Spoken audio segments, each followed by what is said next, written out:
Chapter 11 secularism. Secularism ಅನ್ನ ಒಂದು ಶಬ್ದವನ್ನು ಈಗಾಗಲೇ ಕೇಳಿದ್ದೀರಿ ನೀವು. ಪ್ರಿಯಾಂಬಲ್ನಲ್ಲೂ ಇದೆ, ಮೊದಲು ಸಹ ಬಂದಿದೆ. Secularism refers to the principle that the state should treat all religions equally and should not establish any official religion. ಇದು ಭಾರತಕ್ಕೆ ಸಂಬಂಧಪಟ್ಟ ಹಾಗೆ ಒಂದು ಕಾನ್ಸೆಪ್ಟ್ ಇದೆ. ವೆಸ್ಟರ್ನ್ ಸೆಕ್ಯುಲರಿಸಮ್ ಸ್ವಲ್ಪ ಡಿಫ್ರೆಂಟ್ ಇದೆ. ಇಲ್ಲಿ ನಾವು ನೋಡ್ತಾ ಇರೋದು ಸರ್ಕಾರ ಇರಬಹುದು, ದೇಶ, ಯಾವುದೇ ಒಂದು ವ್ಯವಸ್ಥೆ ಎಲ್ಲ ಧರ್ಮಗಳನ್ನು ಸಮಾನವಾಗಿ ಪರಿಗಣಿಸಬೇಕು. ಮತ್ತು ಸರ್ಕಾರದ್ದಾಗಿರ್ಬೋದು, ದೇಶದ ಧರ್ಮ, ಅಫಿಷಿಯಲ್ ರಿಲಿಜನ್ ಯಾವುದು ಇರಬಾರ್ದು. In India, secularism does not mean being anti religion.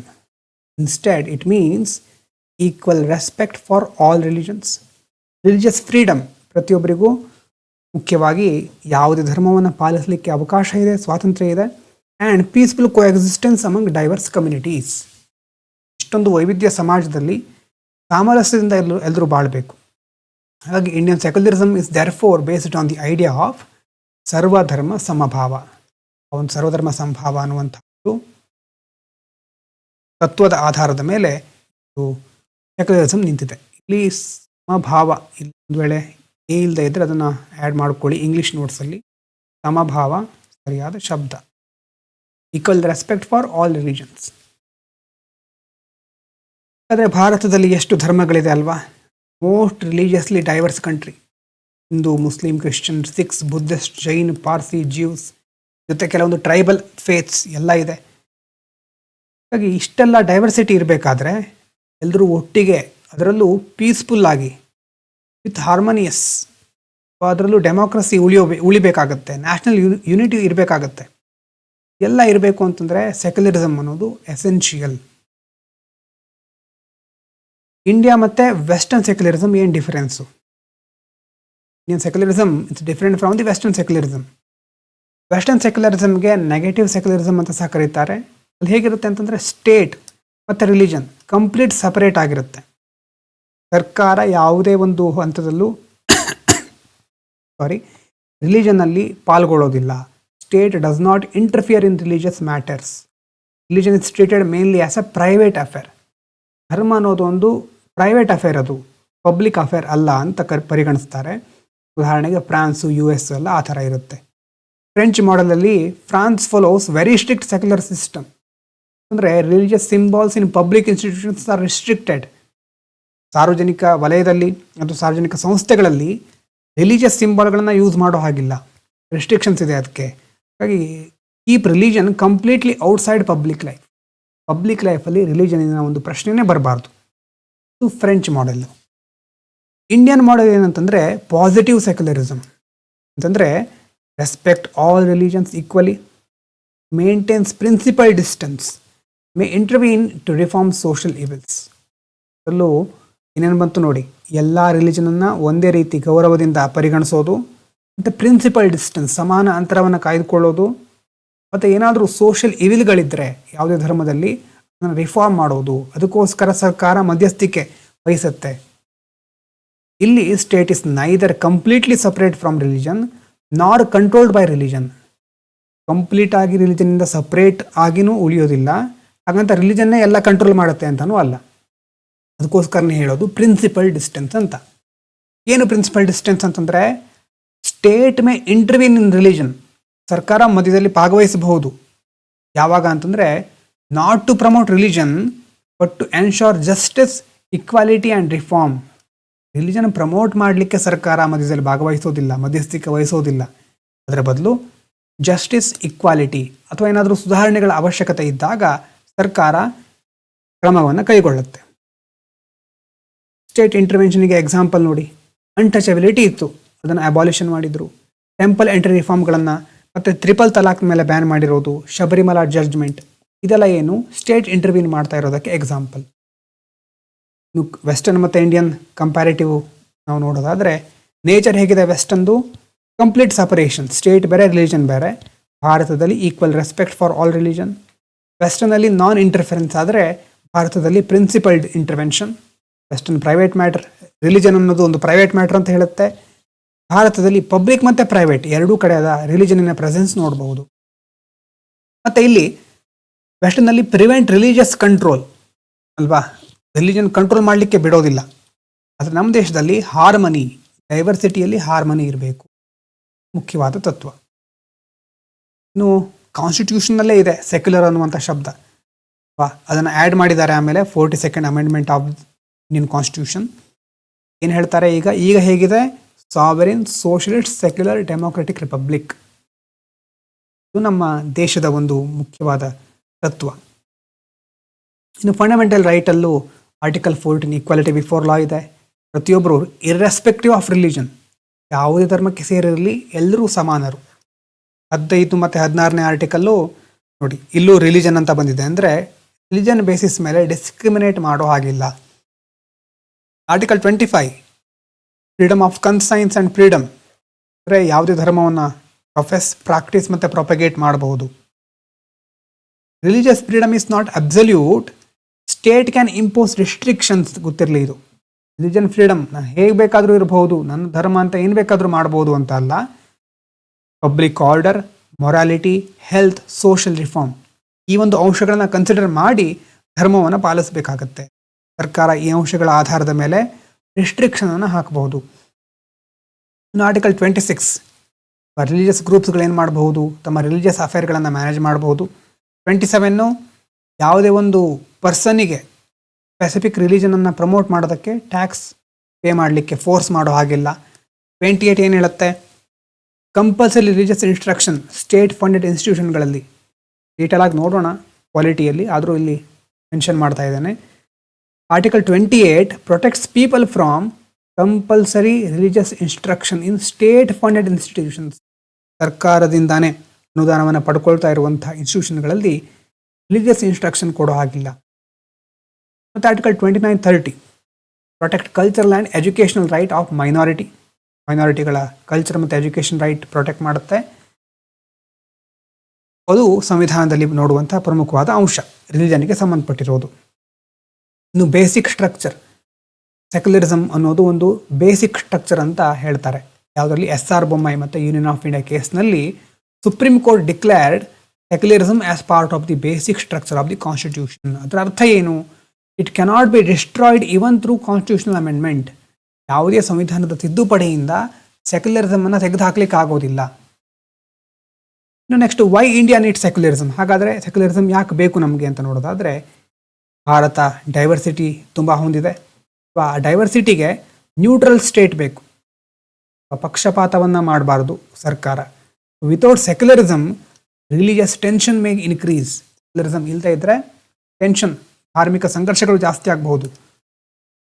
Secularism ಏನು ಮಾಡುತ್ತೆ, ಡಾಮಿನೇಷನ್ ಬೈ ಮೆಜಾರಿಟಿ ಕಮ್ಯುನಿಟಿಯನ್ನು ಪ್ರಿವೆಂಟ್ ಮಾಡುತ್ತೆ.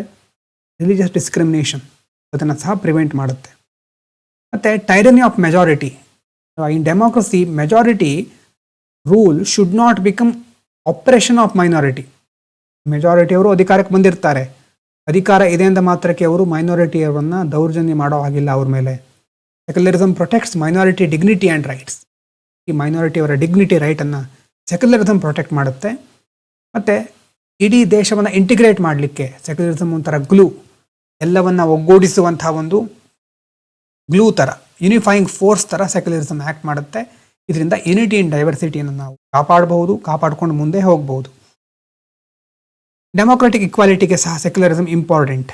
ಯಾಕಂತಂದರೆ secular state treat citizens primarily as equal individuals, not members of religious group. ಯಾವ ದೇಶ ಧರ್ಮ ನಿರಪೇಕ್ಷವಾಗಿರುತ್ತೋ ಅಥವಾ ಜಾತ್ಯತೀತ ಆಗಿರುತ್ತೋ ಅದು ಒಂದು ವ್ಯಕ್ತಿಯನ್ನು ಅಥವಾ ಸಿಟಿಸನ್ಸನ್ನು ಈಕ್ವಲ್ ಇಂಡಿವಿಜುವಲ್ಸ್, ಎಲ್ಲರೂ ಸಮಾನರು ಅಂತ ಪರಿಗಣಿಸುತ್ತೆ ಹೊರತು ಯಾವುದೊಂದು ಧರ್ಮದ ಮೆಂಬರ್ ಅಂತ ಗುರುತಿಸೋದಿಲ್ಲ. Social reform. Indian secularism allows the state to reform discriminatory practices. Temple entry movement ಇರಬಹುದು ಅಥವಾ ಅನ್ಟಚಬಿಲಿಟಿ ಇರಬಹುದು. ನಮ್ಮ ದೇಶದ ಸೆಕ್ಯುಲರಿಸಮ್ ಹೇಗಿದೆ ಅಂತಂದರೆ, ಇವಿಲ್ ಪ್ರಾಕ್ಟೀಸ್ಗಳಿದ್ದರೆ ಅದನ್ನು ರಿಫಾರ್ಮ್ ಮಾಡಲಿಕ್ಕೆ ಸಹ ಅವಕಾಶ ಇದೆ. ಇನ್ನು ಏನು ಚಾಲೆಂಜಸ್ ಇದೆ ಹಾಗಾದರೆ ಸೆಕ್ಯುಲರಿಸಮ್ಗೆ? ಇಷ್ಟೊಂದು ಸೇಫ್ ಗಾರ್ಡ್ಸ್ಗಳಿದ್ದರೂ ಸಹ ಸೆಕ್ಯುಲರಿಸಮ್ ಫೇಸಸ್ ಮೆನಿ ಚಾಲೆಂಜಸ್. ಏನು? ಕಮ್ಯುನಲಿಸಮ್, ಆಲ್ರೆಡಿ ನೋಡಿರುವಂಥ concept. Communalism politicises religious identity. Polarisation, mistrust, violence ಎಲ್ಲ ಕ್ರಿಯೇಟ್ ಆಗುತ್ತೆ. ರೈಟ್ಸ್ಗಳು ಜಾಸ್ತಿ ಆಗಬಹುದು. ಹೇಟ್ ಕ್ಯಾಂಪೇನ್ ಅದೆಲ್ಲ ಎಲ್ಲ ಕಡೆ ಹಬ್ಬಬಹುದು. ಮತ್ತು ಪೊಲಿಟಿಸೈಸೇಷನ್ ಆಫ್ ರಿಲಿಜನ್. ರಿಲಿಜನನ್ನು ವೋಟ್ ಬ್ಯಾಂಕಿಗೋಸ್ಕರ, ಇಮೋಷನಲ್ ಮೊಬಿಲೈಸೇಷನ್ಗೋಸ್ಕರ ಯೂಸ್ ಮಾಡ್ಕೊಳ್ತಾರೆ. ಅದರಿಂದ ಸೆಕ್ಯುಲರ್ ಡೆಮೊಕ್ರೆಟಿಕ್ ವ್ಯಾಲ್ಯೂಸ್ಗಳು ವೀಕ್ ಆಗುತ್ತೆ.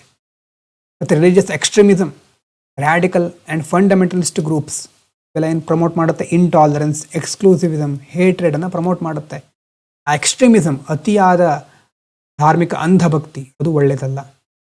ಮತ್ತು ಇಂಟರ್ ರಿಲಿಜಿಯಸ್ ಕಾನ್ಫ್ಲಿಕ್ಟ್, ರಿಲಿಜಿಯಸ್ ಪ್ರೊಸೆಷನ್ಗಳಿಗೆ ಸಂಬಂಧಪಟ್ಟ ಹಾಗೆ, ಪ್ಲೇಸಸ್ ಆಫ್ ವರ್ಷಿಪ್, ಆರಾಧನಾ ಸ್ಥಳಗಳು, ಕನ್ವರ್ಷನ್, ಅದಕ್ಕೆ ಸಂಬಂಧಪಟ್ಟಂಥ ಡಿಬೇಟ್ಗಳು, ಅವಾಗ ಇದೆಲ್ಲದಕ್ಕೂ ಸಂಬಂಧಪಟ್ಟಂತಹ ಕಾನ್ಫ್ಲಿಕ್ಟ್ಗಳು, ಸಂಘರ್ಷಗಳನ್ನು ನಾವು ನೋಡ್ತಾ ಇದ್ದೇವೆ. ಇನ್ನು UCC, uniform civil code, article 44 of the constitution mentions uniform civil code. ಅಂದರೆ ಎಲ್ರಿಗೂ ಒಂದೇ ಕಾಮನ್ ಸಿವಿಲ್ ಲಾ ಇರಬೇಕಾ, ಅಥವಾ ಸಪ್ರೇಟ್ ಪರ್ಸನಲ್ ರಿಲಿಜಿಯಸ್ ಲಾಗಳು ಇರಬೇಕಾ ಅನ್ನೋದೊಂದು ಪ್ರಶ್ನೆ. UCC ಸಪೋರ್ಟ್ ಮಾಡೋರು ಏನು ಹೇಳ್ತಾರೆ? ಹೌದು, UCC ಬರಬೇಕು, gender equality, uniform citizenship, secular legal ಫ್ರೇಮ್ವರ್ಕನ್ನು ಆವಾಗ ನಾವು ತರಬಹುದು ಅಂತ ಹೇಳ್ತಾರೆ. ಎಲ್ರಿಗೂ ಒಂದೇ ರೀತಿಯಾದ ನೀತಿ ನಿಯಮಗಳು, ಯಾವುದೇ ಧರ್ಮ ಇರಲಿ, ಮ್ಯಾರೇಜು, ಡಿವೋರ್ಸು, ಈ ಥರ ಇರ್ತಾವಲ್ವ, ಅದಕ್ಕೆ ಸಂಬಂಧಪಟ್ಟಿದ್ದು. ಆದರೆ UCC ಅಗೇನ್ಸ್ಟ್ ಏನು ಹೇಳ್ತಾರೆ? ಫಿಯರ್ ಆಫ್ ಕಲ್ಚರಲ್ ಇಂಟರ್ಫರೆನ್ಸ್, ನಮ್ಮ ಸಂಸ್ಕೃತಿಯಲ್ಲಿ ಇಂಟರ್ಫಿಯರ್ ಆಗಬಹುದು, ನಮ್ಮ ಸಂಸ್ಕೃತಿಯನ್ನು ಕಣ್ಮರೆ ಮಾಡಬಹುದು. ಮೈನಾರಿಟಿಯವರು ಆಂಗ್ಸೈಟಿ ಫೀಲ್ ಮಾಡ್ತಾ ಇದ್ದಾರೆ ಅಂದರೆ ಅವರ ಒಂದು ತತ್ವಾದರ್ಶಗಳಿಗೆ ಧಕ್ಕೆ ಬರಬಹುದು. ಡೈವರ್ಸಿಟಿ, ಇದೆಲ್ಲ ಒಂದೇ ರೀತಿ ಆಗಿಬಿಟ್ರೆ ಡೈವರ್ಸಿಟಿಗೆ ಧಕ್ಕೆ ಬರುತ್ತೆ, ಡೈವರ್ಸಿಟಿಗೆ ಹಾರ್ಮ್ ಆಗುತ್ತೆ ಅಂತ ಕೆಲವರು ವಾದ ಮಾಡ್ತಾರೆ. ಇನ್ನು ಇತ್ತೀಚಿನ ದಿನಗಳಲ್ಲಿ ಸೋಷಿಯಲ್ ಮೀಡಿಯಾ ಪೊಲರೈಸ್ ಮಾಡ್ತಾ ಇದೆ.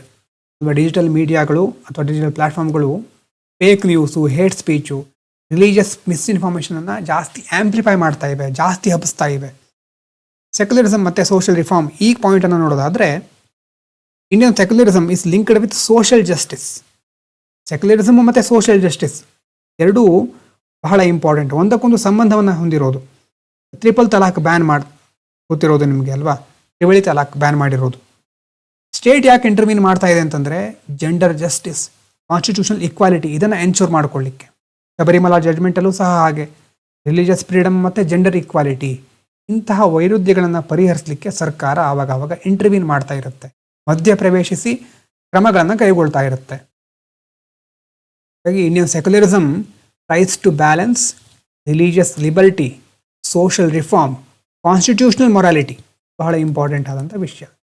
ಕಾನ್ಸ್ಟಿಟ್ಯೂಷನಲ್ ಮೊರಾಲಿಟಿ ಅನ್ನೋದು ಬಹಳ ಬೇಕು.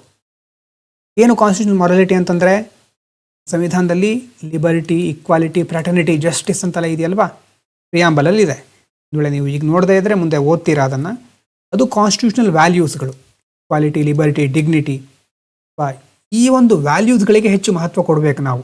ಓವರ್ ಡಿಸ್ಕ್ರಿಮಿನೇಟರಿ ಕಸ್ಟಮ್ಸ್, ಯಾವುದೋ ಒಂದು ಧರ್ಮ, ಯಾವುದೋ ಒಂದು ಆಚರಣೆಯನ್ನು ಅವೈಜ್ಞಾನಿಕವಾಗಿ ಮುಂದುವರ್ಸ್ಕೊಂಡು ಬರ್ತಾ ಇರುತ್ತೆ, ಆಚರಣೆಯನ್ನು ಬಿಟ್ಟು ಕಾನ್ಸ್ಟಿಟ್ಯೂಷನಲ್ ಮೊರಾಲಿಟಿಗೆ ನಾವು ಮಹತ್ವ ಕೊಡಬೇಕು.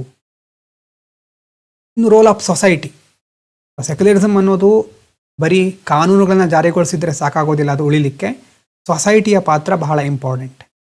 ಅಂದರೆ ಕಾನ್ಸ್ಟಿಟ್ಯೂಷನಲ್ ವ್ಯಾಲ್ಯೂಸ್ ಇರಬಹುದು, scientific temper, mutual respect, education, ಇದನ್ನು ಪ್ರಮೋಟ್ ಮಾಡಬೇಕು. ಒಂದು ಧರ್ಮ, ಒಂದು ಜಾತಿ ಇನ್ನೊಂದು ಕಮ್ಯುನಿಟಿ ಜೊತೆ ಇಂಟ್ರ್ಯಾಕ್ಟ್ ಮಾಡಬೇಕು, ಇಂಟರ್ಫೇತ್ ಡೈಲಾಗ್ಗಳಾಗಬೇಕು, ಮಾತುಕತೆ ನಡಿಬೇಕು. ಆವಾಗ ಸ್ಟೀರಿಯೋಟೈಪ್ಸು, ಮಿಸ್ಟ್ರಸ್ಟು, ಹೇಟ್ರೇಟ್ ಕಡಿಮೆ ಆಗುತ್ತೆ. ಮೀಡಿಯಾ ಸಹ ತನ್ನ ಜವಾಬ್ದಾರಿಯನ್ನು ಸರಿಯಾಗಿ ನಿರ್ವಹಿಸಬೇಕು. Media should avoid ಸೆನ್ಸೇಷನಲಿಸಮ್, hate amplification, communal narratives. ಇದು ಮುಖ್ಯವಾಗಿ ನಾವು ನೋಡಬೇಕಾಗುತ್ತೆ. ಅಂದರೆ ಮೀಡಿಯಾ ಕನ್ಸ್ಯೂಮ್ ಮಾಡಬೇಕಾದ್ರೆ ಯಾವ ರೀತಿ ನ್ಯೂಸನ್ನು ಅದು ಬಿತ್ತರಿಸ್ತಾ ಇದೆ ಅದನ್ನು ಸರಿಯಾಗಿ ನಾವು ಗಮನದಲ್ಲಿಟ್ಕೋಬೇಕಾಗತ್ತೆ. ಮೀಡಿಯಾ ತನ್ನ ಜವಾಬ್ದಾರಿಯನ್ನು ಸರಿಯಾಗಿ ನಿರ್ವಹಿಸಲೇಬೇಕು. ಸೋಷಿಯಲ್ ಮೀಡಿಯಾ ಇರಬಹುದು, ಡಿಜಿಟಲ್ ಮೀಡಿಯಾ, ಪ್ರಿಂಟ್ ಮೀಡಿಯಾ, ಯಾವುದೇ ಇರಬಹುದು. ನೆಕ್ಸ್ಟ್ ಸಿವಿಲ್ ಸೊಸೈಟಿಯ ಪಾತ್ರ ಏನು? NGO ಮತ್ತು ಕಮ್ಯುನಿಟಿ ಆರ್ಗನೈಸೇಷನ್ಗಳು ಹಾರ್ಮನಿ ಪ್ರಮೋಟ್ ಮಾಡೋದು, ಸಾಮರಸ್ಯವನ್ನು ಉತ್ತೇಜಿಸೋದು, ಕಾನ್ಫ್ಲಿಕ್ಟ್ಗಳಿದ್ದಾಗ ಅದನ್ನು ಮೀಡಿಯೇಟ್ ಮಾಡೋದು, ಮಧ್ಯಸ್ಥಿಕೆ ವಹಿಸಿ ಅದನ್ನು ಪರಿಹರಿಸೋದು, ಮತ್ತು ಅವೇರ್ನೆಸ್, ಜಾಗೃತಿ, ಮಾಹಿತಿಯನ್ನು ಕೊಟ್ಟು ಜನರಲ್ಲಿ ಒಳ್ಳೆಯ ವಾತಾವರಣವನ್ನು ಸೃಷ್ಟಿ ಮಾಡೋದು. ಇಂಡಿಯನ್ ಸೆಕ್ಯುಲರಿಸಮಿನ ಸ್ಟ್ರೆಂತ್ಸ್ ಏನಂತಂದರೆ, ಡೈವರ್ಸಿಟಿಯನ್ನು ಅಕೊಮಡೇಟ್ ಮಾಡುತ್ತೆ, ಮೈನಾರಿಟಿಗಳನ್ನು ಪ್ರೊಟೆಕ್ಟ್ ಮಾಡುತ್ತೆ, ಮತ್ತು ಡೆಮೋಕ್ರೆಟಿಕ್ ಕೋ ಎಕ್ಸಿಸ್ಟೆನ್ಸ್ ಇದನ್ನು ಸಪೋರ್ಟ್ ಮಾಡುತ್ತೆ. ಅದೇ ವೀಕ್ನೆಸ್ ಅಥವಾ ಚಾಲೆಂಜಸ್ ಏನಂತಂದರೆ, ಕಮ್ಯುನಲ್ ಪಾಲಿಟಿಕ್ಸ್ ಇನ್ನೂ ಇದೆ. ಸೆಕ್ಯುಲರಿಸಮ್ ಅಕ್ಯುಸೇಷನ್ ಅಂತಂದರೆ, ಕೆಲವೊಂದು ಧರ್ಮದವರು ಮಾತ್ರ ಈಗ ಸದ್ಯಕ್ಕೆ ಮುಖ್ಯ ಅಂತ ಸರ್ಕಾರನೇ ಪರಿಗಣಿಸ್ಬಿಡುತ್ತೆ. ಸೆಲೆಕ್ಟಿವ್ ಸೆಕ್ಯುಲರಿಸಮ್ ಅನ್ನೋದು ಹೇಳಲಿಕ್ಕೆ ಎಲ್ಲ ಧರ್ಮದವರು ಒಂದೇ, ಆದರೆ ಕೆಲವೊಂದು ಧರ್ಮದವರಿಗೆ ಮಾತ್ರ ಪ್ರಯೋಜನಗಳನ್ನು ಕೊಡೋದು, ಸೌಲಭ್ಯಗಳನ್ನು ಕೊಡೋದು, ಆ ಒಂದು ಕೆಲವೊಂದು ಪದ್ಧತಿಗಳನ್ನು ನಾವು ನೋಡ್ತಾ ಇರ್ತೇವೆ. ಐಡೆಂಟಿಟಿ ಪೊಲರೈಸೇಷನ್, ವೀಕ್ ಇಂಪ್ಲಿಮೆಂಟೇಷನ್ ಎಲ್ಲ ಚಾಲೆಂಜಸ್. ಪೊಲರೈಸೇಷನ್ ಅಂತಂದರೆ ಗೊತ್ತಿದೆ ಅಲ್ವಾ, ಧ್ರುವೀಕರಣ. ಅಂದರೆ ಎರಡು ಪಕ್ಷ ಇದೆ ಅಂತ ಇಟ್ಕೊಳ್ಳಿ, ಕಾಂಗ್ರೆಸ್ಸು BJP ಅಂತ ಏನು ಹೇಳ್ತೇವೆ. ಪ್ರತಿಯೊಬ್ಬರು ಸಹ ಒಂದು ಕಾಂಗ್ರೆಸ್ ಹೋಗಿರ್ತಾರೆ, ಇನ್ನೊಂದು BJPಗೆ ಹೋಗಿರ್ತಾರೆ, ಬೇರೆ ಆಯ್ಕೆನೇ ಇರೋದಿಲ್ಲ. ಈ ಥರ ಎರಡು ಧ್ರುವಗಳು ಕ್ರಿಯೇಟ್ ಆಗಿಬಿಟ್ಟಿರುತ್ತೆ. ಆ ಧ್ರುವಗಳು ತದ್ವಿರುದ್ಧ ಆಗಿರುತ್ತೆ. ಇಲ್ಲಿಯವರನ್ನು ಸಂಪೂರ್ಣವಾಗಿ ವಿರೋಧಿಸ್ತಾರೆ. ಓಪನ್ ಮೈಂಡ್ನೆಸ್ ಇರೋದಿಲ್ಲ, ಮುಕ್ತ ಮನಸ್ಥಿತಿನೇ ಇರೋದಿಲ್ಲ. ಅದು ಸಂಘರ್ಷವನ್ನು ಹೆಚ್ಚಿಸ್ತಾ ಹೋಗುತ್ತೆ. ಭಾರತದ ಸೆಕ್ಯುಲರಿಸಮ್ ಹೇಗಿದೆ, ಒಂದು ಯುನಿಕ್ ಮಾಡೆಲ್ ಅಂತ ಹೇಳ್ತಾ ಇದ್ದಾರೆ. Indian secularism is unique because it balances religious freedom, diversity, social reform, democratic equality ಅಲ್ವಾ. ಹಾಗಾಗಿ ನಮ್ಮ ದೇಶದ್ದು ಆ್ಯಂಟಿ ರಿಲಿಜನ್ನೂ ಅಲ್ಲ, ಥಿಯೋಕ್ರಾಟಿಕ್ಕೂ ಅಲ್ಲ, ಎಲ್ಲವನ್ನು ನಿಭಾಯಿಸಿಕೊಂಡು ಹೋಗುವಂಥ ಒಂದು ವ್ಯವಸ್ಥೆ. ಸಿಂಪಲ್ ಆದ ಕಾನ್ಸೆಪ್ಟ್ ಇದು. ಬಹಳ ಜಾಸ್ತಿ ಬಾಯ್ಹಾರ್ಟ್ ಮಾಡಬೇಕಾದ ಅವಶ್ಯಕತೆ ಇಲ್ಲ, ಓದಬೇಕಾದ ಅವಶ್ಯಕತೆ ಇದೆ, ರೀಕಾಲ್ ಮಾಡಬೇಕಾದ ಅವಶ್ಯಕತೆ ಇದೆ. Secularism is one of the foundational pillars of Indian democracy. ಆಧಾರ ಸ್ತಂಭ. ಮತ್ತು ಕಾನ್ಸ್ಟಿಟ್ಯೂಷನಲಿಸಮ್, ವಿಧಾನಾತ್ಮಕತೆಗೂ ಬಹಳ important. In a deeply diverse society like India, secularism is essential not only for protecting religious freedom, also for ensuring equality, national integration and peaceful coexistence. ಇದೆಲ್ಲದಕ್ಕೂ secularism ಬೇಕು. Indian secularism is best understood not as the absence of religion from public life, but as equal respect for all faiths combined with state's commitment to justice, reform and constitutional morality. ಅಂದರೆ ನಮ್ಮ ದೇಶದ secularism ಅಂತಂದರೆ ಕೇವಲ ಎಲ್ಲ ಧರ್ಮವನ್ನು separate ಆಗಿ ಇಟ್ಬಿಡೋದು ಅಲ್ಲ, absence of religion from public life ಅದಲ್ಲ. ಎಲ್ಲ ಧರ್ಮಕ್ಕೂ ಸರಿಯಾದ ಗೌರವ ಕೊಟ್ಟು ಅದನ್ನು ಮುನ್ನಡೆಸೋದು, ಪ್ರಮೋಟ್ ಮಾಡೋದು, ಸೋಷಿಯಲ್ ಜಸ್ಟಿಸ್ ಇರಬಹುದು, ರಿಫಾರ್ಮ್, ಕಾನ್ಸ್ಟಿಟ್ಯೂಷನಲ್ ಮೊರಾಲಿಟಿ ಎಲ್ಲದಕ್ಕೂ ಕಮಿಟೆಡ್ ಆಗಿರೋದು. ಇದು ನಮ್ಮ ದೇಶದ ಸೆಕ್ಯುಲರಿಸಮ್.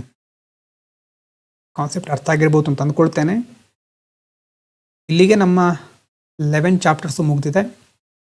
ಈ ಚಾಪ್ಟರ್ ಮುಗಿದಾಯಿತು. ಇಲ್ಲಿ ನೀವು ಮುಂದೆ ಏನು ಮಾಡಬೇಕು ಅಂತಂದರೆ 2 ರಿಂದ 3 ಸಾರಿ ಇದನ್ನು ರಿವಿಷನ್ ಮಾಡಬೇಕು. ರಿವಿಷನ್ ಮಾಡೋದು ಹೇಗೆ ಹೇಳಿ, ಒಂದು ಹೆಡ್ಡಿಂಗ್ ಇರುತ್ತೆ, ರಫ್ ಶೀಟ್ ತಗೊಳ್ಳೋದು. ಓದ್ತಾ ಕೂತ್ಕೊಳ್ಳೋದು ರಿವಿಷನ್ ಅಲ್ಲ, ಅದನ್ನು ನಾನು ಮೊದಲೇ ಹೇಳ್ಬಿಟ್ಟಿದ್ದೇನೆ. ಓದ್ತಾ ಕೂತ್ಕೊಳ್ಳೋದ್ರಿಂದ ಏನೂ ಸಾಧ್ಯ ಇಲ್ಲ. ಅಂದರೆ ಸುಮ್ಮನೆ ಒಂದಾದ್ಮೇಲೆ ನೋಡ್ತಾ ಹೋಗೋದು ಅದೆಲ್ಲ ಪ್ಯಾಸಿವ್. ಆ್ಯಕ್ಟಿವ್ ಆಗಿ ನಿಮ್ಗೆ ನೆನಪಿರಬೇಕು, ನಿಜವಾಗ್ಲೂ UPSCಗೆ ಪ್ರಿಪೇರ್ ಆಗ್ತಿದ್ದೀರಿ ಅಂತಂದರೆ ಮೊದಲು ಒಂದು ರಫ್ ಶೀಟ್ ತಗೊಳ್ಳಿ. ರಫ್ ಶೀಟ್ ತಗೊಂಡು ಇಂಡಿಯನ್ ಸೊಸೈಟಿ ಅಂತ ಬರೀರಿ. ಸೊಸೈಟಿ ಅಂತ ಬರೆದು ಅದರಲ್ಲಿ ಫಸ್ಟು ಸಿಲೆಬಸ್ ಅಂತ ಬರೀರಿ.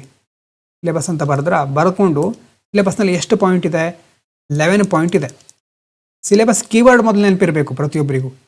ಸಿಲೆಬಸ್ ಕೀವರ್ಡು ಸಿಲೆಬಸ್ ಅಂತ ಬರೆದು 11 ಅಂತ ಬರೀರಿ. ಈಗ ಮುಚ್ಚಿ ಆ ನೋಟ್ಸ್ ಮುಚ್ಚಿ ಹೇಳಿದ್ದೆ ಅಲ್ವಾ, 11 ಇದೆ ಅಂತಂದರೆ ನಿಮಗೆ ಇಲ್ಲಿ 11 ಸಹ ನೀವೇ ಲೀಸ್ಟ್ ಮಾಡಬೇಕು. ಲೀಸ್ಟ್ ಮಾಡೋದು ಹೇಗೆ ನೋಡಿದೆ, ಜಸ್ಟು ನೀವು ಥಿಂಕ್ ಮಾಡಿ ನೆನಪು ಮಾಡ್ಕೊಂಡು ಲೀಸ್ಟ್ ಮಾಡಬೇಕು. ಬಾಯ್ಹಾರ್ಟ್ ಮಾಡೋದಲ್ಲ, ನೆನಪು ಮಾಡ್ಕೋಬೇಕು, ಇಮ್ಯಾಜಿನ್ ಮಾಡ್ಕೋಬೇಕು. ಅದ್ರ ಮೂಲಕ ಲೀಸ್ಟ್ ಮಾಡ್ತಾ ಹೋಗಬೇಕು. 11 ನೆನಪಾಗಿಲ್ಲ ಅಂತಂದರೆ ಯಾವುದು ಬಿಟ್ಟು ಹೋಗಿದೆ ನೋಡಿ. ಕಂಪ್ಲೀಟ್ 11 ನಿಮಗೆ ಗೊತ್ತಿರಬೇಕು, ಸಿಲೆಬಸ್ನಲ್ಲಿರೋ ಎಲ್ಲ ಕೀವರ್ಡು. ಸೊ ಮೊದಲನೇ ಹಂತ ಸಿಲೆಬಸ್ಸನ್ನು ಸರಿಯಾಗಿ ತಿಳ್ಕೊಳ್ಳೋದು. ಇದಾದಮೇಲೆ ನೆಕ್ಸ್ಟ್ ರಿವಿಷನ್ನು, ಚಾಪ್ಟರ್ 1 ಹೇಗೆ ರಿವೈಸ್ ಮಾಡ್ತೀರಿ, ಇಲ್ಲೂ ಸಹ ಹಾಗೆ salient features of Indian society ಅಂತ ಬರೀತೀರಿ. ಓಕೆನಾ. ಇಂಟ್ರೊಡಕ್ಷನ್ನು ಇದ್ರ ಬಗ್ಗೆ ತಲೆ ಕೆಡಿಸ್ಕೊಬೇಡಿ, ಈಗ ಎಕ್ಸಾಮಿಗೆ ಬೇರೆನೇ ಕೊಡ್ತೇನೆ ನಾನು. ಇದರ ಯೂನಿವರ್ಸಲ್ ಯೂನಿಕ್ ಫೀಚರ್ ಎಲ್ಲ ನಿಮ್ಗೆ ಗೊತ್ತಿದೆ. ಇದರದ್ದು 15 ಫೀಚರ್ ಇದೆ. ಚಾಪ್ಟರ್ 1 ಅಂತ ಬರೀರಿ, salient features of Indian society ಅಂತ ಬರೀರಿ. ಟೋಟಲ್ ಎಷ್ಟು ಫೀಚರ್ ಇದೆ, 15 ಫೀಚರ್ ಇದೆ. 15 ಫೀಚರಿಂದ ಹೆಡ್ಡಿಂಗ್ಸ್ ಮೊದಲು ಬರೀರಿ. ನೋಡಿದೆ 15 ಯಾವ್ದು ನೋಡದೆ ಬರಿಬೇಕು. ಅಷ್ಟು 15 ನಿಮ್ಗೆ ಗೊತ್ತಿರಬೇಕು. Resilient family system, family system ಗೊತ್ತಿದ್ರೆ ನೆನಪು ಮಾಡ್ಕೊಳ್ಳಿ. ನೆಕ್ಸ್ಟು ಫ್ಯಾಮಿಲಿ ಆದಮೇಲೆ ನೆಕ್ಸ್ಟ್ ಯಾವ್ದು ಬರುತ್ತೆ, ಕಿನ್ಶಿಪ್ ಅಥವಾ ಫಂಕ್ಷನ್ಸ್, ಇದೆಲ್ಲ ನಿಧಾನವಾಗಿ ಮುಂದೆ ಹೇಳ್ತೇನೆ. ಕಿನ್ಶಿಪ್ ನೆಟ್ವರ್ಕ್ ಫೀಚರ್ 2, ಆಮೇಲೆ ಮ್ಯಾರೇಜ್ ಬರಬಹುದು ಅಲ್ವಾ, ಮ್ಯಾರೇಜ್. ಈ ಥರ 15 ಫೀಚರ್ಗಳನ್ನ ಮೊದಲು ಲೀಸ್ಟ್ ಔಟ್ ಮಾಡಿ. ಸ್ಟೆಪ್ ಬೈ ಸ್ಟೆಪ್ ಆರ್ಗನೈಸ್ ಆಗಿರಲಿ ಮೈಂಡು. ಮೊದಲು ಸಿಲೆಬಸ್ 11 ವರ್ಡ್ಸ್ಗಳು, 11 ಕೀವರ್ಡ್ಸ್ಗಳು, ಅದು ಮೊದಲು ನೋಡದೆ ಬರೆಯೋದು. ನೆನಪೇ ಆಗ್ತಿಲ್ಲ 1 ರಿಂದ 2 ನಿಮಿಷದಲ್ಲಿ ಅಂತಂದರೆ ನೋಡೋದು, ಬರೆಯೋದು. ಇದಾದಮೇಲೆ ಮೊದಲನೇ ಫೀಚರ್ ಮೊದಲನೇ ಕೀವರ್ಡ್ ಯಾವುದು? ಸೇಲೆಂಟ್ ಫೀಚರ್ಸು. ಅದರಲ್ಲಿ ಎಷ್ಟು ಫೀಚರ್ ಇದೆ? 15 ಫೀಚರ್ ಇದೆ. 15 ಫೀಚರ್ನ ಲೀಸ್ಟ್ ಔಟ್ ಮಾಡೋದು. ಒಂದು ಸಾರಿ 15 ಲೀಸ್ಟ್ ಔಟ್ ಆದಮೇಲೆ ಮೊದಲನೇ ಫೀಚರ್ ಕನ್ಸಿಡರ್ ಮಾಡಿ. ಮೊದಲನೇ ಫೀಚರಲ್ಲಿ ಸಬ್ ಹೆಡಿಂಗನ್ನು ಮಾತ್ರ ಬರ್ಕೋತ ಹೋಗಿ, ನೋಡ್ಕೊಂಡು ಬರೀರಿ ಸಬ್ ಹೆಡಿಂಗನ್ನು. ಟ್ರೆಡಿಷನಲ್ ಫೀಚರ್ಸ್, ಓಕೆ ಬರೆದ್ರಾ? ಬರ್ಕೊಂಡಾದ್ಮೇಲೆ ನೆಕ್ಸ್ಟು ಅದಾದಮೇಲೆ ಏನೇನು ಬರುತ್ತೆ ಅಲ್ಲಿ? ಪೆಟ್ರಿ ಲೀನಿಯಲ್ಲು, ಪೆಟ್ರಿ ಲೋಕಲ್ಲು, ಮತ್ತು ಚೇಂಜಸ್ ಏನಾಗ್ತಾ ಇದೆ ಇದನ್ನು ನೋಡದೆ ಬರಿಬೇಕು. ಸಬ್ ಹೆಡಿಂಗ್ಸನ್ನು ನೋಡ್ಕೊಂಡು ಬರೆದಿಟ್ಕೊಳ್ಳಿ. ಅದರ ಅಂಡರಲ್ಲಿ ಏನೇನು ಬರುತ್ತೆ ಅದನ್ನು ನೋಡದೆ ಬರಿಬೇಕು. ಇದು ಒಂದು ಸಿಸ್ಟಮ್. ಈ ಥರ ಆ್ಯಕ್ಟಿವ್ ಆಗಿ ಮಾಡ್ತಾ ಹೋದರೆ ಆದಷ್ಟು ಬೇಗ ನಿಮಗೆ ಎಲ್ಲ ವಿಷಯಗಳು ಅರ್ಥ ಆಗುತ್ತೆ. ಮತ್ತು ಯಾವುದು ಮಿಸ್ ಆಗ್ತಿದೆಯೋ ಅದು ಬಹಳ ಬೇಗ ಗೊತ್ತಾಗುತ್ತೆ. ಅದು ಇಂಪಾರ್ಟೆಂಟ್. ಸುಮ್ಮನೆ ಓದೋದ್ರಿಂದ ಪ್ರಯೋಜನ ಇಲ್ಲ, ಎಕ್ಸಾಮ್ನಲ್ಲಿ ಅದು ಉಪಯೋಗ ಆಗೋದು ಇಲ್ಲ. ಲರ್ನಿಂಗ್ ಅನ್ನೋದಕ್ಕೆ ಬೇರೆ ಬೇರೆ ಡೈಮೆನ್ಷನ್ ಇದೆ, ಅದನ್ನು ಮುಂದೆ ಬೇರೆ ವಿಡಿಯೋಗಳಲ್ಲಿ ತಿಳಿಸ್ತೇನೆ. ಸೊ ಮುಖ್ಯವಾಗಿ ತಿಳ್ಕೊಳ್ಬೇಕಾಗಿರೋದೇನು? ಸಬ್ ಹೆಡಿಂಗ್ ಅಥವಾ ಹೆಡಿಂಗ್ ಬರಿತೀರಿ, ಅದರಲ್ಲಿ ಎಷ್ಟು ಪಾಯಿಂಟ್ ಇದೆ ಅಂತ ಮುಂದ್ಗಡೆ ಬರೆದಿರ್ತೀರಿ. ನೋಡದೆ ಆ ಎಲ್ಲ ಪಾಯಿಂಟನ್ನು ಬರಿತಾ ಹೋಗ್ತೀರಿ. ಇದು ಮೇನ್ ಆಗಿ ಇಲ್ಲಿ ನೀವು ಪ್ರಾಕ್ಟೀಸ್ ಮಾಡಬೇಕಾಗಿರೋದು. ಥರ 2ರಿಂದ 3 ಸಾರಿ ಮಾಡಿ. ನಾನು ನೆಕ್ಸ್ಟ್ ಹೆಚ್ಚಾಗಿ ಸೋಷಿಯಲ್ ಜಸ್ಟಿಸ್ ಸ್ಟಾರ್ಟ್ ಮಾಡ್ತೇನೆ. ನೆಕ್ಸ್ಟು ಮೇನ್ಸಿಗೆ ಸಂಬಂಧಪಟ್ಟ ಹಾಗೆ ಇಲ್ಲಿ ನಾನು ಯಾವುದನ್ನು ಡೀಟೇಲ್ ಆಗಿ ಡಿಸ್ಕಸ್ ಮಾಡ್ತಾ ಇಲ್ಲ. ಒಂದು ವಿಚಾರ ಏನು ಇದೆಯೋ ಅದನ್ನು ಓದ್ಕೊಂಡು ಹೋಗ್ತಾ ಇದ್ದೇನೆ. ಯಾಕಂದರೆ ಇದು ಆ್ಯಕ್ಚುಲಿ ನೀವೇ ಓದಬೇಕಾಗಿರೋದು. ಜಾಸ್ತಿ ಏನೂ ಇದರಲ್ಲಿ ಟಫ್ನೆಸ್ ಏನೂ ಇಲ್ಲ. ಸ್ವಲ್ಪ ಫೋಕಸ್ಡ್ ಆಗಿರಿ. ಅಂದರೆ ಕನ್ನಡದಲ್ಲೂ ಕೊಟ್ಟಿರ್ತೇನೆ, ಇಂಗ್ಲೀಷಲ್ಲೂ ಕೊಟ್ಟಿರ್ತೇನೆ, ಎರಡನ್ನೂ ನೋಡ್ಬೋದು. ಈಸಿಯಾಗಿದೆ, ಖಂಡಿತ ಈಸಿ ಇದೆ. ಶಬ್ದಗಳು ನೆನಪಿರಲಿಕ್ಕೆ ಟೈಮ್ ಬೇಕು ಅಷ್ಟೇ, ಯಾವುದೂ ಇಲ್ಲಿ ಟಫ್ ಇಲ್ಲ. ಸೊ PYQ ಬಂದಾಗ ನಾನು ಡೀಟೇಲಾಗಿ ಡಿಸ್ಕಸ್ ಮಾಡ್ತೇನೆ. ಮೀನ್ಸು ನೆಕ್ಸ್ಟ್ ಸೋಷಿಯಲ್ ಜಸ್ಟಿಸ್ ಇರಬಹುದು, ಗವರ್ನೆನ್ಸ್ ಇರ್ಬೋದು, ಇಂಟರ್ನಲ್ ಸೆಕ್ಯೂರಿಟಿ, ಡಿಸಾಸ್ಟರ್ ಮ್ಯಾನೇಜ್ಮೆಂಟ್ ಸಬ್ಜೆಕ್ಟ್ಗಳು. ಈ ಥರ ಆದಷ್ಟು ಬೇಗ ಇದನ್ನು ಮುಗಿಸ್ತೇನೆ. ಯಾಕಂತಂದರೆ ಆ್ಯಕ್ಚುಲಿ ಇದನ್ನು ಇಲ್ಲಿ ನಾವು ಡೀಟೇಲಾಗಿ ಡಿಸ್ಕಸ್ ಮಾಡೋ ಅವಶ್ಯಕತೆನೇ ಇಲ್ಲ. ಈ ಬೇಸಿಕ್ ವಿಷಯಗಳನ್ನು UPSC ಲೆವೆಲಲ್ಲಿ ಏನಾಗುತ್ತೆ, ಇಲ್ಲಿ ಈ ಬೇಸಿಕನ್ನು ಅವ್ರು ಕೇಳೋದಿಲ್ಲ. ಅವರು ಬೇರೆ ಬೇರೆ ಆಯಾಮಗಳನ್ನು, ಕರೆಂಟ್ ಅಫೇರ್ಸು ಇಂಟರ್ಲಿಂಕ್ ಮಾಡಿ ಕೇಳ್ತಾ ಇರ್ತಾರೆ. ಇಲ್ಲಿ ಆನ್ಸರ್ ರೈಟಿಂಗ್ ಮೇಲೆ ಜಾಸ್ತಿ ಫೋಕಸ್ ಮಾಡಬೇಕು ನಾವು.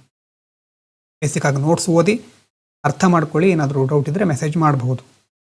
ಹಾಗಾಗಿ ನಾನು ಇಲ್ಲಿ ಬೇಸಿಕ್ ಇದನ್ನು ಓದ್ತಾ ಹೋಗೋದು ಅಥವಾ ಜಸ್ಟ್ ಎಕ್ಸ್ಪ್ಲನೇಷನ್ ಕೊಡೋದನ್ನು ಫಾಸ್ಟಾಗಿ ಮಾಡ್ತಾ ಇರ್ತೇನೆ. ನೀವು ಓದೋದು ಬಹಳ ಇಂಪಾರ್ಟೆಂಟು. ಓದೋದಕ್ಕೆ ಜಾಸ್ತಿ ಟೈಮ್ ಕೊಡಿ. ಅರ್ಧ ಗಂಟೆ ಅಥವಾ 3/4 ಗಂಟೆ ವಿಡಿಯೋ ನೋಡಿ ಮುಗಿಸಿ ನೆಕ್ಸ್ಟು ಒಂದು ಗಂಟೆ ಆದರೂ ಡೈಲಿ ಓದೋದಕ್ಕೆ, ನೋಟ್ಸ್ ಓದೋದಕ್ಕೆ ಕೊಡಿ. ಆ ಥರ ಮಾಡಿ 2ರಿಂದ 3 ರಿವಿಷನ್ ಮಾಡಿ. ಒಂದು ಸಾರಿ ಮೇನ್ ಸಬ್ಜೆಕ್ಟ್ ಎಲ್ಲ ಮುಗಿಸ್ಕೊಂಡು ನಾವು PYQ ಡಿಸ್ಕಸ್ ಮಾಡ್ತೇವೆ. ಅಲ್ಲಿ ತನಕ ರಿವಿಷನ್ ಆಗಿರಬೇಕು ನಿಮ್ಮದು. 3 ರಿವಿಷನ್ ಆಗಿರಬೇಕು. ಯಾವ ಥರ ರಿವಿಷನ್ನು? ಈ ಥರ ಸಬ್ ಹೆಡಿಂಗ್ಸ್ ಹಾಕೋದು, ಪಾಯಿಂಟ್ಸ್ ನೋಡದೆ ಬರೆಯೋದು, ಆ ಥರ 3 ರಿವಿಷನ್ ಪ್ರತಿ ವಿಷಯದ್ದು ಆಗಿರಬೇಕು. ಎಲ್ಲ ಆದಮೇಲೆ PYQ ಡಿಸ್ಕಸ್ ಮಾಡೋಣ. ಇವಾಗ ನಿಮಗೆ ಎಷ್ಟು ಇಂಪಾರ್ಟೆಂಟ್ ಇದು ಅಂತ ಆವಾಗ ಗೊತ್ತಾಗುತ್ತೆ. Thank you everyone. Thank you so much.